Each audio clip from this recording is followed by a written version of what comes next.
Dan doa ni kalau baca tidak ada khilaf, sampai pahala bacaan. Dan Imam Syafi'i sendiri mensyaratkan ini. Kesilap fahaman sebahagian teman-teman kita ketika mereka baca kitab-kitab para ulama Syafi'iyah yang konon-konon mereka kata mereka lah paling Syafi'i, yang kita pelik juga main mana mazhab Syafi'i, mereka mengaji kita pun tak tahu. Tapi tiba-tiba mereka kata kami lebih Syafi'i daripada ulama-ulama Syafi'iyah yang ada di tanah Melayu ni. Dia ajaib jugalah. Sebab mereka kata kalau betul mazhab Syafi'i kenapa tak baca Al-Um? Kita pun jadi kesian, kata nak support ke nak buat apa ni, kita buat tak tahulah.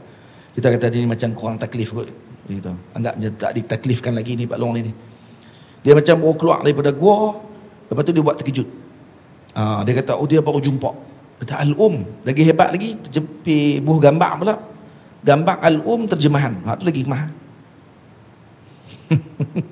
Masa nak tergelak pula kita. Al-Um terjemahan dia nak suruh baca di masjid.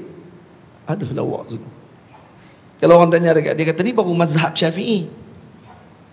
Banyak kali dah ni saya duk ulang ni, apa dia mazhab Syafi'i ni. Kalau santri tak ingat juga aku tak tahulah. Kalau orang tanya apa dia mazhab Syafi'i, tanya dulu mazhab tu apa dia.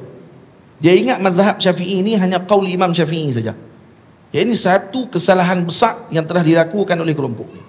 Tak payah tulis panjang-panjang. Kenapa tak baca Al-Um? Faham dulu mazhab tu apa dia. Apa makna mazhab?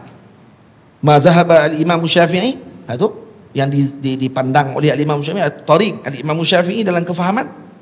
Mazhab dalam pandangan para ulama sebut, Imam Mahalli mengatakan al-mazhab ialah aqwalul imam wa aqwalul ashab wal bahthu mimman dunahum.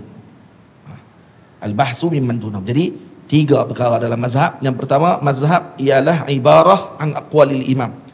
Mazhab ialah gabungan daripada tiga benda. Qaul imam, yakni imam yang mendirikan mazhab. Yang kedua, aqwalu ashabil wujuh. Ini qaul ashabil wujuh yang mengambil daripada usulnya imam dan terus melihat kepada nas Al-Quran dan hadis tetapi menggunakan usul imam, maka dipanggil ashabul wujuh. Dan al-bahsu mimman dunahum, dan bahas yang dilakukan oleh orang yang tidak sampai kepada peringkat ashabul wujuh, yang itu dipanggil mazhab. Faham? Jadi mazhab bukan qaul imam saja, bukan qaul Imam Syafi'i saja. Kalau kamu kata nak baca mazhab Syafi'i kena baca hanya pandangan dalam Al-Um, maka kamu tak erti mazhab. Jadi kamu lebih baik duduk diam. Lebih baik duduk diam. Jadi seolah kamu nak menidakkan semua kitab-kitab di bawah ni, dan kemudian kamu tak membaca pun sejarah mazhab. Kalau nak tahu mazhab, dia kena tahu sejarah mazhab. Siapa imam mazhab, macam mana mazhab ini tersebar, macam mana mazhab ini disusun, pandangan mana yang rajih, bagaimana memilih pandangan yang rajih. Nak tengok tahu mana pandangan tu rajih ke tidak, siapa imam yang akan boleh menyebutkan dan layak untuk mengatakan ini rajih tidak rajih. Kena tahu semua tu. Ada 9 benda kena tahu sebelum kita masuk ke dalam mazhab. 9 benda. Apa dia 9 benda tu? Dia ada 9 benda yang kita nak kena tahu tentang mazhab. Yang pertama, kena tahu tentang imam mazhab. Yang kedua, kena tahu tentang ulama mazhab. Yang ketiga, kena tahu usul dan furu' dalam mazhab. Yang keempat, kena tahu mustalahat ataupun mustalah yang digunakan dalam mazhab. Sahih, asah. Apa dia beza dia? Lagi apa dia lagi? Al-azhar, al-zahir, al-mashhur. Yang seumpamanya. Banyak lagi. Dan bagaimana mazhab, yang kelima, bagaimana mazhab dinukilkan, diambil. Yang keenam, dan mengetahui tentang mazhab tersebut serta syarat-syaratnya. Syarat-syarat mazhab. Yang ketujuh, bagaimana menuntut ilmu di dalam mazhab. Untuk memahami mazhab tadi, bagaimana nak tuntut ilmu dalam mazhab tersebut. Yang kedelapan, mengetahui kitab-kitab yang disusun dalam mazhab. Yang tu kena tahu. Barulah kita dikira sebagai orang yang reti dan tahu untuk bincang tentang mazhab. Kalau tak tahu yang tu, duduk diam saja cukup, lebih baik. Faham?